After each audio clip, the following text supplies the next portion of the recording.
Well, here we go, and it just I won't say it's vexing, but it's very confusing. This is the most important moment of the day for many. I was in a meeting when this happened, and what did the kids say? My phone blew up. I don't have Verizon. That's the one that went down today, right? Verizon? Is it Verizon? Yes, it was Yeah. Verizon. I don't have Verizon, so my phone could still blow up. And people were saying to me, what does this mean?" So here's the President of the United States in a photo op, surrounded by children. Always a good time to talk about war with Iran, saying that the Iranians had told the U.S. No more killing. Number six, please. That's what it is. Pretty strongly, but we'll find out what that all means. But we've been told that the killing in Iran is stopping, and it's stopped, and it's stopping. And there's no plan for executions or an execution or executions. So I've been told that on good authority. We'll find out about it. I'm sure if it happens, we'll all be very upset, including you will be very upset. But that's just gotten to me, some information that the killing has stopped, that the executions have stopped. They're not going to have an execution, which a lot of people were talking about for the last couple of days. Today was going to be the day of execution. All right, the highlight of my day, just so you know, will be after the program when I tell my son I inadvertently said 6-7. He'll be delighted. So that seems a weird thing, right? For the president to say the Iranians said no more killing after a fortnight of protests and killings. Still, U.S. government seems unclear how many Iranians have been killed, with human rights organizations that still estimating anywhere from 3,000 or so to more than 12,000. Big difference there. But the president says, okay, that's it. Now, here are all the countervailing things. The Washington Post has a story that posted just not that long ago, and it's buried in the story. It's like the end of the story. It says the protests have stopped because the people are now afraid of being killed, and that the government feels like they're back in control. And the reason they're not killing anybody is because there's nobody on the streets. That'd be a pretty big difference if the Iranians made that representation. Not they're going to let people march throughout the country and not kill them, but they don't need to kill them because they've intimidated them away. And the story says that the U.S. That some people believe that what's needed to get them back on the streets is the confidence that the world community supports them, as would be evidenced by American military strike. Earlier in the day, there were reports of U.S. equipment leaving the air base the U.S. has in Qatar. Some people viewed that as preparation, as we saw in preparation to the previous strike on Iranians' nuclear capability, as preparation for a military strike. Amongst the things that we're seeing leaving the base were 6 of America's top air refueling aircraft that refuel things like our bombers and our spy planes. But other people said, well, no, they're taking them off the base because if they do strike Iran and Iran retaliates, that base will be a site of retaliation. In fact, after the strikes on the nuclear capabilities, that is where Iran retaliated. Although you'll recall, it was seen as a kind of a symbolic retaliation, not particularly dangerous, and no American loss of life. So the Iranian foreign minister did an interview with Brett Baird today, some of which has been airing throughout the day. Here is the Iranian foreign minister to Brett, not sounding particularly ready to lay down arms, but saying again that they're back in control. Number 8, please. Now, after 3 days of terrorist operation, now there is a calm. We are in full control, and let's, hope that wisdom would prevail, and we don't go for a high level of tension, which could be disastrous for everybody. So that if what he's saying and what the Washington Post is reporting is true, the story is in a very different place. And the prospect of an American strike is a very different thing. Previously, the talk of a strike was the Iranians are killing people and that they need to be told they can't do that. Now, if it's true that the Washington Post and the foreign minister say people are no longer protesting, well, where does that leave the United States and American allies in trying to embolden the protesters back on the streets? It's been said for several days, at least since Friday, that this was the biggest protest, the one that most threatened the regime. There have been 2.5 previous ones that were pretty big, but it was like, this one's bigger. This one is more likely to topple the regime. And if it just died down like that, that would be a major development. here is the other thing the foreign minister said to Brett about kind of warning America not to hit Iran. Number 9, please. If you have a message for President Trump, who obviously is and has talked about and is considering some kind of action to help the protesters on the ground, if you have a message for him, what is the message? My message is do not repeat the same mistake that you did in June. If you try a failed experience, you will get the same result.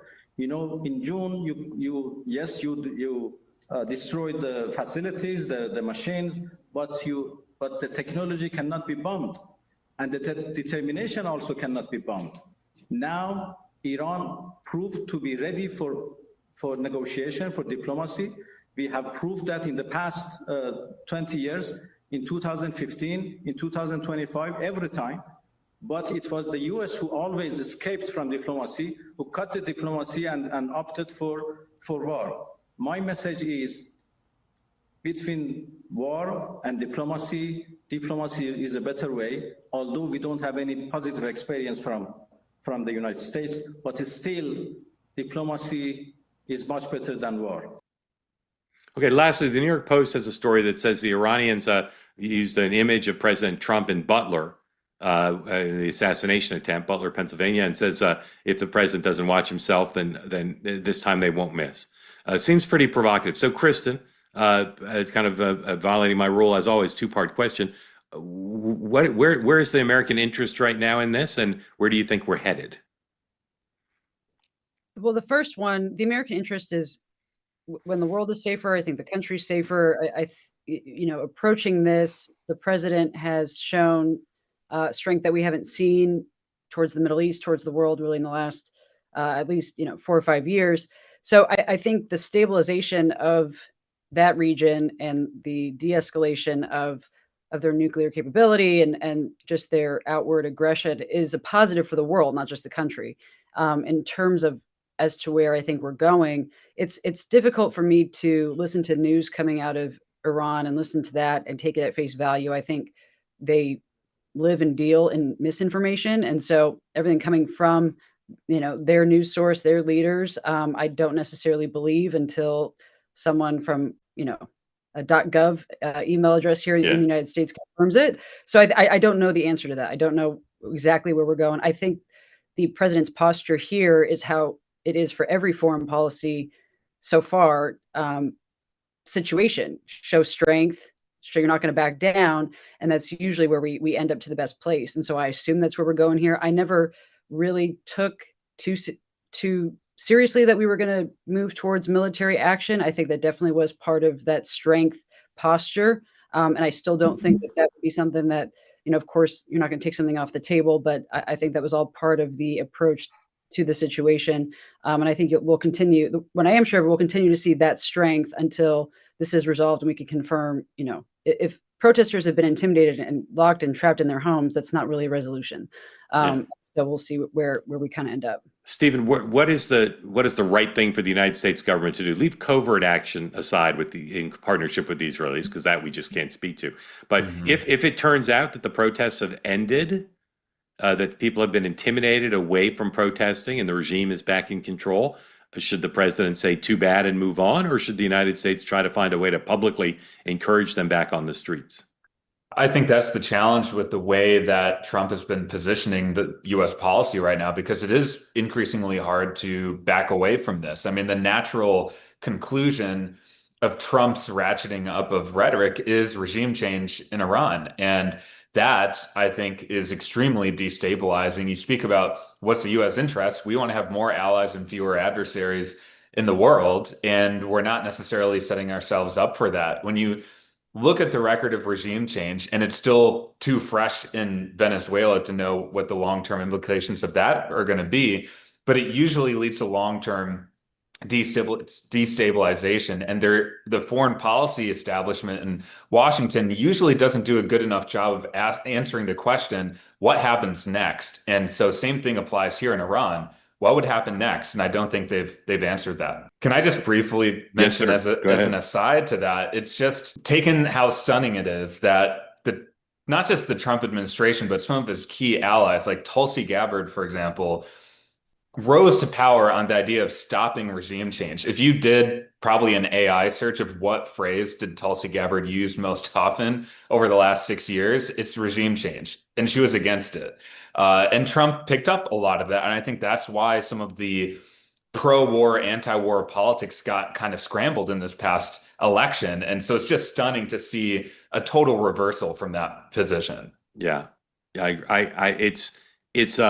It's interesting because, of course, the president hasn't rhetorically attached the threats of U.S. strikes to regime change. He's attached it to sending a message to the government in Tehran to not indiscriminately kill people. But there's no doubt that privately that they're talking about that and dealing with all the implications, because no one in the government can be confident of who would take over. We seem to have, we mean the United States government, seem to have Venezuela completely wired, spies everywhere and human intelligence everywhere. The Israelis are decent on the ground there, but and share a lot. But clearly, it'd be a volatile situation. And people talk about the devil you know and the devil you don't know. But it's extraordinary what's happening. And someone pointed out to me today, it's true. Donald Trump has a mindset about all these things that goes back to his formative years, 70s and 80s. And so he thinks of Iran as this correctly longtime adversary of the United States with a lot of symbolic resonance, and because the hostage crisis, losing to Iran is a sign of weakness for the United States and malaise, and beating Iran. If he could be the president who liberated Iran from this regime that's bedeviled the United States for so long, that would be emotionally important to him. Cozy Earth, one of our favorite sponsors. Right now, 20% off everything on the site. Someone asked me today, which pants should they buy? They're all great. Buy the ones that look nicest to you. They're all incredibly comfortable, incredibly versatile. But there's more than pants on the Cozy Earth site, of course. 20% off everything on the site to start your new year off right. Give your home the luxury it deserves. Make home the best part of life. HosieEarth.com. Promo code 2way gets you 20% off everything on the site. Post-purchase survey. Tell them you heard about Cozy Earth from me, whether it's the Baja bedding set or the Bubble Cuddle blanket, any of the pants, and of course, all the towels. The towels are incredible, and you won't find a better deal on just an A-plus plush, there you go, set of towels. So right now, CozyEarth.com, promo code 2way. Start your new year off right. Again, give your home the luxury it deserves. Use the promo code 2way for 20% off everything on the site. They say that something that's easy is like a walk in the park. Well, easier than a walk in the park, hit the subscribe button, be part of the 2way community, never miss an episode, be part of our conversations. Thank you for your service to America. And don't forget, you can now listen to the morning meeting and 2way tonight on Apple, Spotify, or wherever you get your podcasts.